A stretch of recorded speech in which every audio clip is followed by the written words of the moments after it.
Téléspectateurs de Dental TV la Tigresse mu ngi leen di nuyu di leen ziar di leen kontaane bu baax a baax yéen a ngi ci seen émission bu mag bi ñuy wax les rendez-vous du week nee naa leen chaque semaine rek dañuy daal di ñëw fii daal di xool actualité yi nga xam ne moom moo gën a far ci semaine bi daal ñu koy dégtal ci suñu internet yi nee naa leen émission bi duma ci weet benn yoon dama ciy feggoog sama xarit sama frère muy ki nga xamante ne moom moo di Malcolm mais nag ñuy woo suñu sponsor leader muy Touba Médinatoul Njurul bi nga xamante ne ñoom ñooy ñuy gunge tout au long de cette émission Malcolm nuyu naa la. waaw frère Sister Eva la Tigresse maa lay bëggee di la nuyu di nuyu mbokk internet yi safoo di seetaan seen site préféré di Dental TV encore une fois ñëwat na ne am Malcolm et Sister Eva pour les rendez-vous di càmbar lu jot a xew ci semaine bi comme actualité Sister dawala ba si kanam.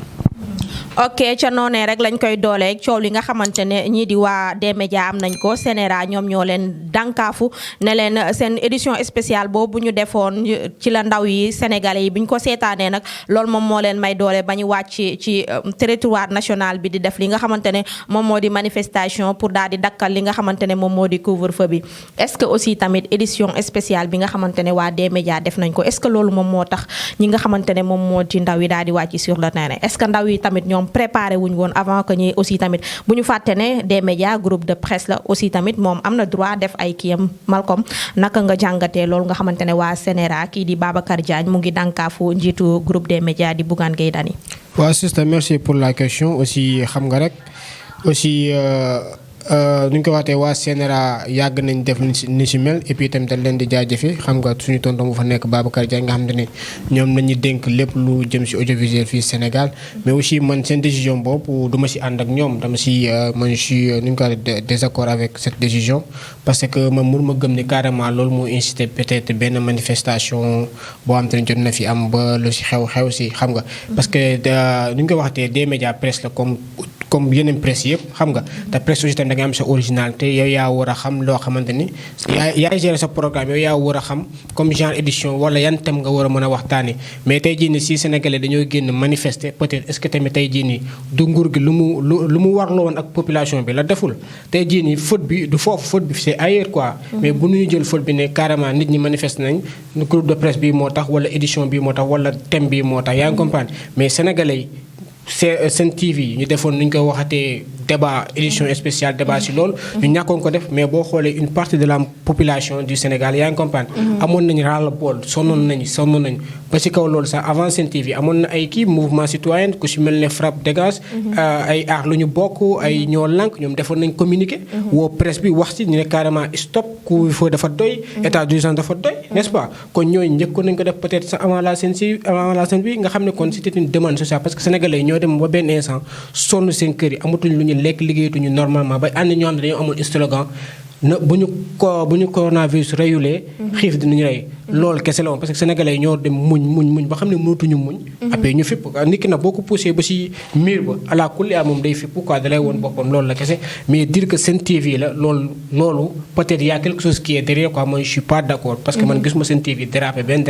ay professionnels fa nekk dañoo débat loo xam te ne sénégalais yi dañuy soxla ñu pour ñu débat ko ñu génn leen si mais jeunes yooyu ñuy wax jeunes yi si ëpp sax est-ce que am nañ jot naan dañuy toog seetaan édition spéciale jeunes yi si ëpp ils passent leur temps dans les réseaux sociaux pour gëstu information wala pour seetaan mais loolu je pense qu'il y a quelque chose qui est derrière mais man je suis pas d'accord là-dessus sur cette décision quoi dañ leen singale rek mais c'est pas quelque chose qui est vérifié quand même ok merci beaucoup ci contribution mu mel ne aussi tamit waa CNRA kon ñoom dégluwuñu information bu baax ndax ñi nga xamante ne ñoom ñoo di waa Touba ñoom ñoo njëkk a def li nga xamante ne moom moo di manifestation ba xalifa bi daal di génn daal di leen dànkaafu pour ñu noppi ci lendemain bi ci la niveau national bi ñëpp ba kenn daal di ci ñàkk bakkanam fële nga xamante ne moom moo di ca Kaolack nangaan ñu koy jaale fa même Malcolm donc naka nga dundee loolu ki nga xamante ne jeune la donc avenir la mu dem ba nga xamante ne les forces de l'ordre ñoom ñooy gérer suñu sécurité ñu dem ba nga xamante ne donc rey nañ ci kenn koo xamante ne oto bi moom moo ñëw jaar si kaw mu deete taxawul sax xool ba xam le gars il respire wala dara ba noonu la ci ñàkkee ba kanam est-ce que brisé wut le rêve dans toute une famille boo xamante ne mooy loolu quoi ñu dépendroon ci moom aussi tamit xaw na bari. waaw effectivement c'est ça parce que kooku kenn xamuloon yàlla lu mu namm si moom ëllëg ñu ngi koy de passage ñu ngi koy jaalee famille am xam nga di leen masaw di di la wax ni tamit métti na mais genre yu mel nii aussi tamit système xam nga rek yàgg na fi am xam nga ay policiers ay jàmmarloo policiers ay fi ay ndaw étudiants wala ay jeunes manifestants te et puis tamit benn instant du mujj fenn dañuy réclamer justice topp ko benn dossier boo xam te ne 1 mois 2 mois après ça tombe bas mais jusque aussi tamit lu ñuy yàgg di wax xam nga ab réew policier wala gendarme wala militaire armée en général ñun ñoo war a saytu suñu wérgu yaram astafurlah suñu kaaraange suñu jàmm ñoom ñoo ko war a càmbar di ko seet nga xam ne tey jii ni benn ennemi du jóge ci àll ba ñëw di ñu attaqué quoi mais tey jii ni fekk ñu waroon aar tey jii ni ñoom bu ñu manifesté woo xam nga manifestation dafa war am ci dëkk te loolu dëkk yëpp a koy am même ba Amérique bii ni ñuy waxee les grandes démocraties barki Demba Ndiaye gis ngeen faatu am noir boobu noonu George Floyd taxul ni ay manifestations yu mag am na mais il ne faut pas déraper xam nga tey jii nii population bi xëy na la majeure partie surtout en Afrique la majeure partie ay ignorants lañ yaa ngi comprendre mais ñoom ay policiers peut-être jàng am ay diplômes ñu former leen ñoom pour foule bi lu mu déraper ñoom dañoo war a agir maanaam avec des responsabilités quoi maanaam xool nu ñu canaliser affaire bi disperser les gens nga xam ne kenn du gaañ kenn parce que ñoom dañoo war a ñëw pour disperser les gens parce que manifestation bu amee yaakaar naa nekkuma ci armée de mais ñoom seen premier rôle mooy venir instaurer la sécurité publique d'abord aussi tamit faire disparaître la foule maanaam ku nekk mën na ñibbi sa kër nga tas leen peut-être via des bombes lacrymogènes genre yu demee noonu mais loo xam nga reyu kenn mais si tey ñoom dañuy jël ay balles peut-être di ko tirer wala di dawal oto di dal ci kaw nit ça c'est déplorable te dafa laaj encore beneen formation pour ñoom ma leen di jaajëfe nag parce que ay jàmbaar lañ mais nañu gën a xoolaat seen taxawaay parce que réew mi ñu ne ñoom ñoo ko bokk bu ñu jàppee rek ñu koy waxtee def nii ñëpp kam moo fi des peut-être ñoom kese da boobaa du doon avantage réew mi da doon avantage Sénégal man daal je déplore cet acte te et puis tamit jeunes yi nañ am maturité ak responsabilité manifestation gaa neex na mais nañ ko teg ci yoon pas di yàq di taal mun nga manifester bind ay pancarte wala mën a manifester woote waa pacifiquement woote conférence de presse manifester état bi dégg la mais aller au-delà def ay manifestation di sànni ay pono di yàq des biens publics yoo xam te ñëpp a ko bokk yooyu tamit c'est à déplorer man en tant que jeune dama koy déplorer di woo jeunes yenn jeunes yi ci sens de responsabilité ñu xam ne carrément Sénégal weesu na foofu quoi nañu gën a ànd ak pas-pas ak farlo pour Sénégal bu gën a naat. ok dafa mel ne dañuy desandi ci li nga xamante ne moom moo di couvre-feu bi ndax kii di Aly Ngouille Ndiaye nekk ministre de l'intérieur démb def na li nga xamante ne moom moo di point de presse mook Omar Youm nekk ministre des transports mu mel ne Aly Ngouille Ndiaye déglu na jeunes yi parce que couvre-feu bi déplacé wu na ko def ko de 23h jusqu'à 5h du matin kii di Omar Youm aussi tamit génn na ne li wàllu dem beeg dikk bi dinañ ko yembal fii ci niveau national maanaam oto jógee dëkk ak dëkk daal di ñëw dina tàmbali ci dimanche bi dafa mel ne jeunes yi aussi tamit li ñu def am na benn résultat boo xamante ne far na ko jur mais tamit ministre de l'intérieur mi ngi dànkaafu ñi nga xamante ne ñoom ñoo di transporteurs yi di wax ne képp koo xamante ne da ngay jógee lu ci mel ne ay Touba wala yeneen dëkk jëm si fii Dakar bu ñu ñëwee ci garage bi nombre de personnes yi day limité en même temps aussi tamit dañu jël filiation nit ki jël numéro pièce et tout ça est-ce que aussi tamit loolu jar na ko. bon jar na ko jaru ko. loolu mooy la question wala la question tey jii ni man xam nga lii yëpp dafa am dafa am benn genre jàngat bu ñu si war a jàngat quoi mooy lan ndax état parce que boo xoolee débat yi maintenant ndax état dafa cédé à la panique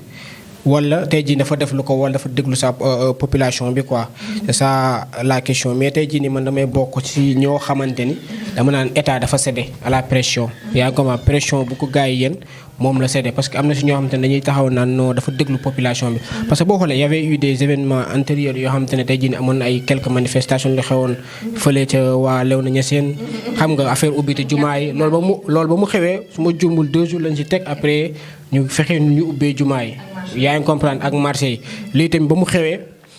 mu xewee manifestation dafa xew daanaka tey le lendemain rek gars yi ñëw yow transporteur dañoo manifester le jour benn jour boo xam dañoo manifester pour ñu ubbi front kii ni ñu koy def yoon ñu mën a tukki la guddi si la nuit jeunes yi manifester pour ne couvre-feu bëggatuñ ko wala genre yu demee noonu xam nga le lendemain rek nga gis ni ministre yu chargé wu si loolu ñu ñëw ñu ne carrément allégé nañ ko man damay jàpp ne peut-être carrément l'État dafa fuir ses responsabilités dafa cédé à la panique nu ñu ko waxtee benn genre lu ma ko mën a waxee sax à la pression xam nga ci pression bi dañ ko cédé parce que tey jii nii fekkoon ne c'était une idée bien réfléchie yaa ngi comprendre mënuñu woon xaar ba ndaw ñi di manifester dañu ko woon ñi nga xam ne daanaka ubbi ko dafa jot ñu dem ñu ubbi ñu ne xam ne carrément lii dañ ko càmbar dañ ko toog waxtaane ko ñu xam ne carrément les conditions sont réunies pour def ko mais comme c'est tey jii nii gars yi il faut que nit ñi manifester rek gars yi def dindi loolu ça pose problème tey jii taxul ne am na ay secteurs yoo xam ne ba léegi dañoo kii quoi dañoo suux tey jii bu état bi wane carrément ñun bu ñu manifester rek ñii bu ñu manifester carrément daañu am lu ñu bëgg kon tey jii dañuy yombal manifestation dañuy yombal ku nekk tey jii loolu naqari si réew mi nga ñëw nga manifester ko parce que barki démboo njëriñ dañoo manifester pour jàkkay état bi ñoom parce que corona am na dañoo te rassemblement jàkk rassemblement am na fa état ubbi marché ubbi luuma tey dañoo décrété ñu ne couvre-feu dafa 21h bi dafa doy gars yi yóbbu ko 23h maanaam mooy ramas rek ramas bu njëkk ba 23h lay tàmbale fi amatul benn changement quoi amatul benn changement kon état bi nañu xoolal seen ay càmbar ñu xam ne fekkente ni carrément ñoom ay dañ leen fal pour ñu aar réew mi wattu réew mi nañu jël ay des décisions majeures yaa nga parce que nit ki dafa jaadu parfois affaire bi met nga jël ay décisions yoo xam te ne yow am nga vision li nga jël nii jàpp nga ni moo gën si réew mi na la si ñëpp a mere mais au final boo fa yeggee ñëpp dana jërëjëf ndaxte lii nga ñu bëggaloon mais fekkente ne yow tamit da ngay jël des mesures yoo xam te ne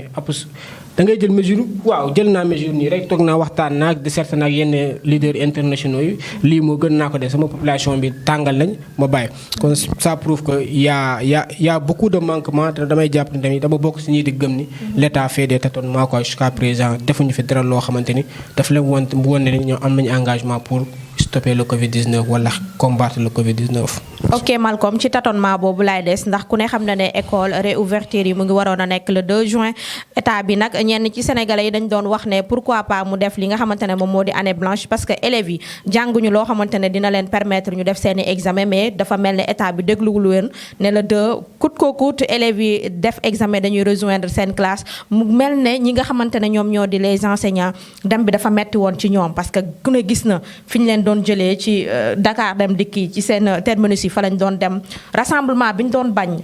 jour boobu noonu rassemblement am na ci ñu am ñoo xamante ne ci frontière Gambie bi ñu waroon dem Ziguinchor def nañ fa plus de 3 jours amuñu lu ñu lekk aussi sonn bi ñu demee ba yegg nag dañoo testé ne kenn ci enseignants yi am na ci 3 personnes yoo xamante ne dañoo am jàngoro ji di coronavirus te xamuñ ne ñan lañ ko wàll parce que ña fa nekkoon dafa bari looloo waral nag le 2 juin bi nga xamante ne élèves yi waroon nañ ko jàng ci seeni classe ñu ne dañ koy dàq ba jëmmi jamono est-ce que état bi tamit lajjul ci loolu. waaw lu ma la doon wax sànq rek boo xoolee situation Covid 19 ba mu taxee ba léegi man du bokk peut 9h wala 18h wala 19h boo xoolee marché Pétinsen rassemblement pour ñibbi oto yi doyul. oto yi doyuloon déjà ñoom créé woon nañ fa rassemblement parce que oto yi doyul da ngay dem Pétinsen tant de personnes n'est-ce pas taxaw fa di xaar oto pour ñibbi si loolu doyul ñooñu am na ñoo xam ne mënuñu am oto dañuy jël autoroute bi di dox rassemblement di rassembler wu di dox pour ñibbi loolu rassemblement yi noonu loolu doyul ñoom tamit ñoom ñu dem à la fin ñu ne léegi dañuy tere ay ñuy jaay mburu peut-être si boutique yi comme ni ñu ko xamee woon léegi faf yàlla population bi yëpp léegi di rassembler encore dans des boulangeries pour jënd mburu kon cela dit que ñoom jusqu'à présent ñoom ñooy def benn affaire sa ñu indiwaat rassemblement tey jii tamit ñu ne léegi dañuy indi yóbbu encore professeurs yi mais ñoom mënuñu woon organiser boo xam te ne du ñu mën a rassembler parce que tey jii nii am na professeurs yoo xam te ne enseignants ñu ngi dëkk Parcelles ñi ñu ngi dëkk Médina ñi ñu dëkk ku nekk war nañ la utal point de relais ñoom war nañ am filiation yooyu parce que loolu mooy seen liggéey war nañu am filiation ñoo xam ne man Malcolm enseignant la man fii laa dëkk fii laa logé ñu boole ma man ñu fexe ñu utal ñu foofu benn ultrain boo xam te ne 2 jours 3 jours am nañu ko kiiwee ñëpp ñëw nga xam ne am rassemblement mais defuñu ko ñoom ñoo boole ñëpp convoqué ndoo ñëpp boo xoolee ministre bu géré wàllum loolu de l'enseignement Mamadou Talla mu ngi koy jiiñ Moussa Diop DG Dem Dikk mu ngi leen di jiiñ désorganisation bi ça pose problème comme ba tey jii ñoom gouvernement bi ça pose problème ñoom ñu ngi koy yénante seen biir kii naa yaa fautif kii naa maa fautif ça pose problème loolu day gën a encore wane seen faiblesse si combattre le Covid 19 dañu wax ne dégg gouvernement du tâtonner da ngay jàngat indi ay experts ngeen toog ngeen waxtaan ngeen jël des décisions majeures pour ngeen mën a wane seen expertise ak seen xam-xam mais man je pense que ça pose problème moo taxoon ba mu demee ba professeur demee le 2 boobu mujj avorté parce que tamit les conditions ne sont pas été réunies am na école yoo xam te ne jotuñu woon ay masques yu doy am na yoo xam te ne jotuñu ay gel ça posé problème ba tax na waa ñu yor wàllum catholique bi jàngu catholique ñoom dañoo defoon communiqué carrément. ñoom ñu mënuñu ubbi le 2. le 4 la ñu ubbi parce que carrément ñoom état bi lu mu warloog ñoom defu ko joxu leen masque yu doy. joxu leen gel yu doy jox leen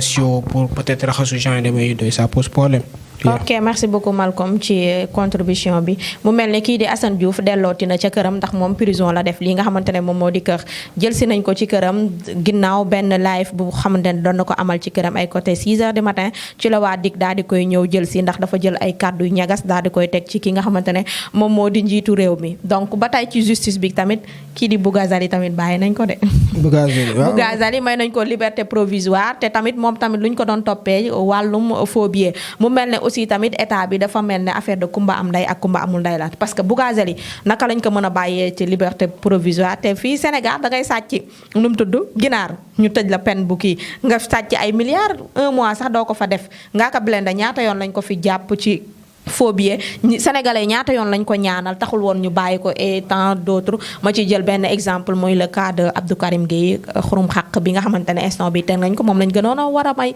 liberté provisoire sama gis-gis que ki nga xamante ne moom moo di ab kii nii Seydina Fall Bougazali waaw dëgg la sister xam nga rek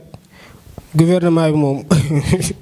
mooy loolu quoi xam nga rek bëgg nañ jàppale leen trop xam ko ñu liggéey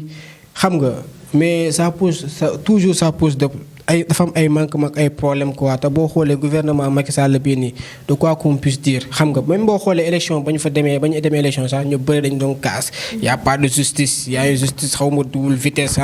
dafa am kumba ndey am kumba am ndey kumba amul ndey gens yu demee noonu boo àndee ak moom tu es épargné boo àndut ak moom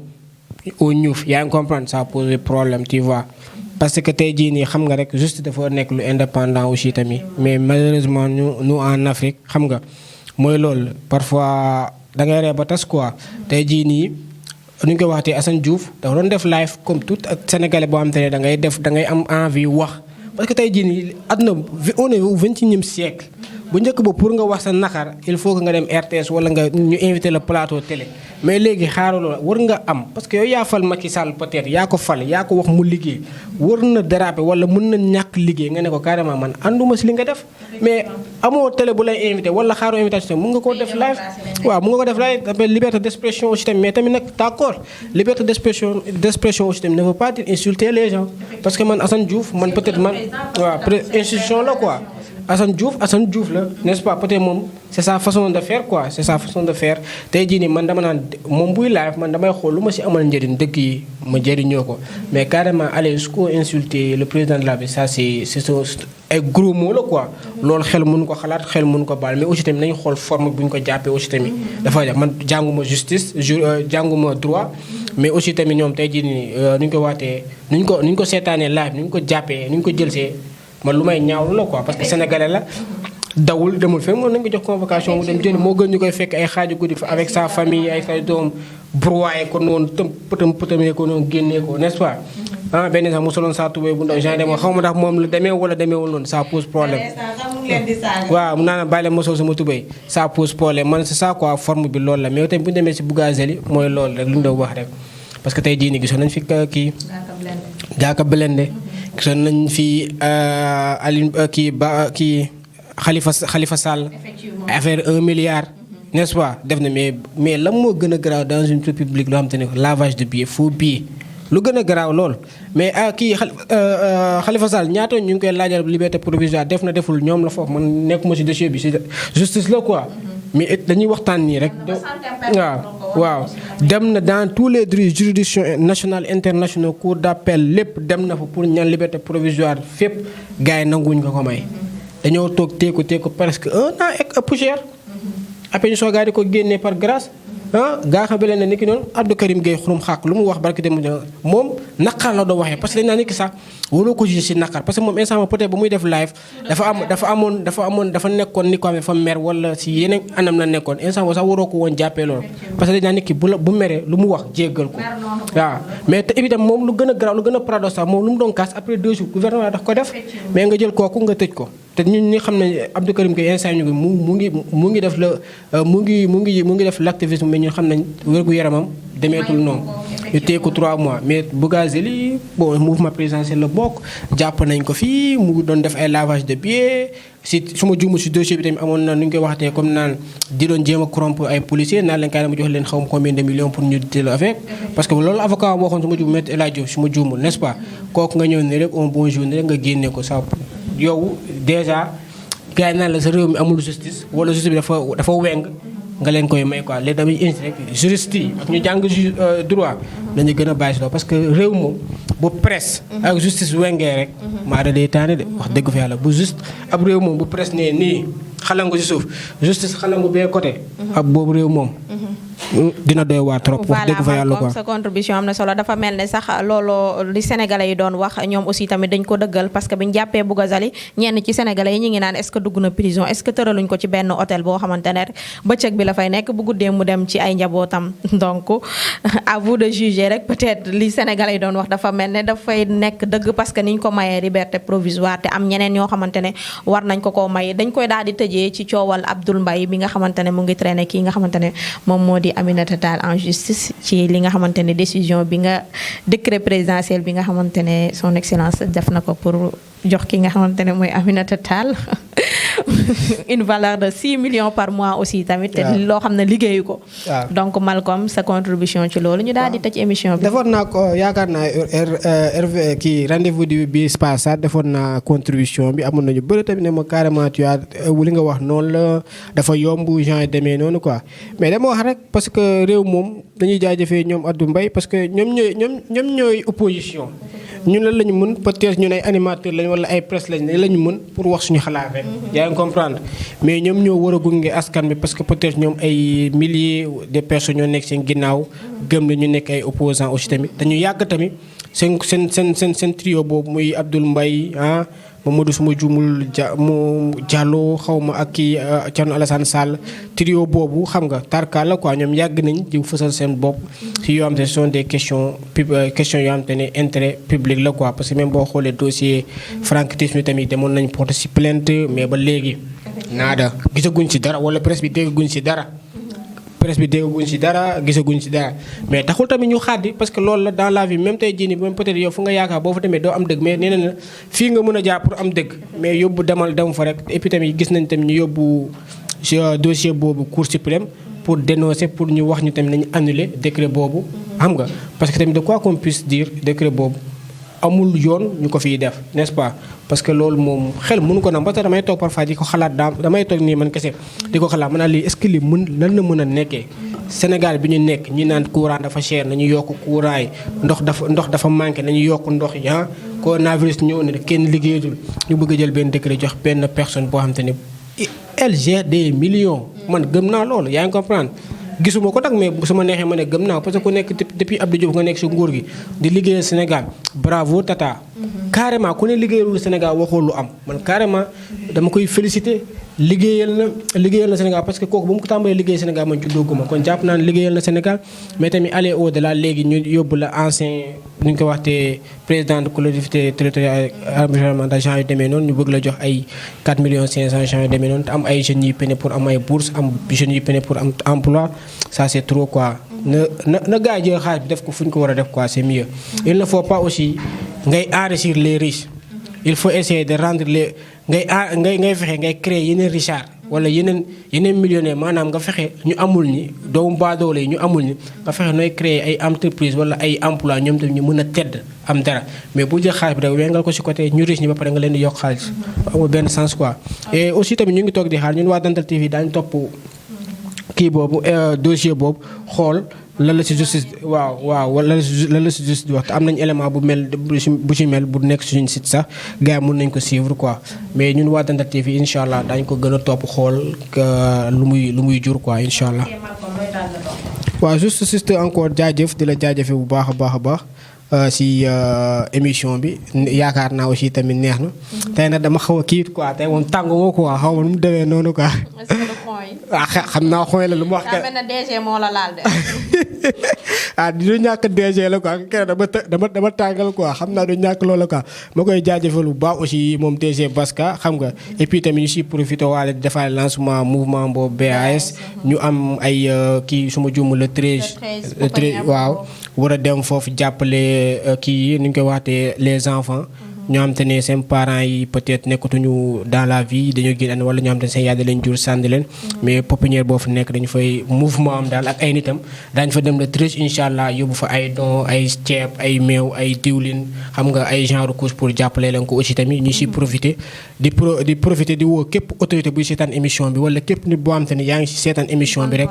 mën nga si jàpp dara mën nga fexe gisante mën nga mën si jàpp pour intérêt Sénégal yëpp la parce que réew mi ñu ñoo ko bopp bu ñaari nit bu kenn kese mënul dara mais mbooloo mooy doole quoi incha allah ñu leen si woo quoi le 13 juin ak mouvement BAS suñu DG Baska di ko jiite ñu leen jaajëfal di leen jox beneen samedi ak beneen émission RV du week avec Sister Eva ak Malcolm jaajëf thank you. ok dama koy jaajëfal bu baax a baax kooku moo nekkoon ki nga xamante ne moom moo di Malcolm moom lay feggoog chaque samedi ci émission bi ñuy wax les rendez-vous du week nee naa émission bi nag duñ ci weet benn yoon parce que suñ sponsor leader muy agence immobilière Touba Médinatoul Diourul di jaay li nga xamante ne moom moo di terrain nekk fii ci Kër Massar ci wetu maison de la justice bi nee naa ku bëgg terrain wala terrassement rek daal ngay daal di daagu fii nga xamante ne moom moo di agence immobilière Touba Médinatoul Diourul ñu daal lay defal sa kër macha allah ba ni nga ko bëggee rek noonu nga koy amee ñuy profité ci occasion bi aussi tamit di lancer appel ci le mouvement BAS bi nga xamante ne notre DG di Jëwrin Bassirou Ka moom mooy le coordonnateur ñoom ku xam bas nag xam ne ci social rek lay dox le 13 mu ne nag da dem seeti ji pépinière ba nga xamante ne moom moo nekk ca Mbour ñooñu nga xamante ne ce sont des enfants abandonnés ñi nga xamante ne seen yaay dañ leen jur ba pare sànni leen ñi nga xamante ne seen yaay aussi tamit dañ leen jur ba pare daal di ñàkk seen bakkan ak ñi nga xamante ne seen yaay dañoo am li nga xamante ne moom moo di wéra di xel mu ne ñooñu lay dem nag yóbbu li leen ay don moo xam meew suukar médicament couche lu waay am rek nga daal di contacter Dental TV dinañ joxe benn numéro boo xamante ne foofu ngeen di envoyé lu ci waay def rek defaloo ko kenn sa bopp nga ko defal nee naa la nag mouvement BAS ci social rek lay dox du ñu yem ci loolu mais le 13 nag pépinière bu Mbour moom moo aye ñu di leen jox dig daje ba beneen samedi ak les rendez-vous du Sister Eva moom moo fi jaaroon ak son ami frère Malcolm jaajëf